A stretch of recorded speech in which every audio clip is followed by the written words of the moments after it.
BU permission એટલે કે building use permission ના હોય એવી કોઈ મિલકત લેવાય કે નહીં એવા પ્રશ્નનો જવાબ આપવા માટે મેં વિડીયો બનાવ્યો છે. આશા રાખું છું તમે આ વિડીયો જોશો, છેક સુધી જોજો, મને ફોલો કરજો.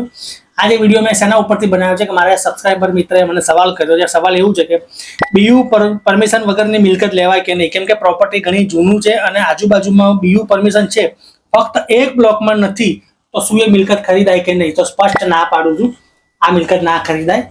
તેમ છતાંય તમે તમારા વકીલ સાહેબની સલાહ લઈ ડોક્યુમેન્ટ બતાવીને પછી આગળ વધી શકો છો. બાકી બીયુ પરમિશન વગરની મિલકત કેમ ના ખરીદાય? તો સૌથી પહેલી વાત એ છે કે જ્યારે કોઈ પણ બાંધકામ થતું હોય ત્યારે બાંધકામ શરૂ કરવા માટે લોકલ ઓથોરિટી દ્વારા એટલે કે મ્યુનિસિપલ કોર્પોરેશન અથવા તો પંચાયત દ્વારા એનો પ્લાન પાસ કરીને મંજૂરી આપવામાં આવતી હોય છે અને તદ્દન પ્લાન મુજબ જ બાંધકામ થઈ જાય અને એ પ્લાન મુજબ જ બાંધકામ થયું હોય તો એને બીયુ પરમિશન એટલે કે બિલ્ડિંગ યુઝ પરમિશન આપવામાં આવે છે.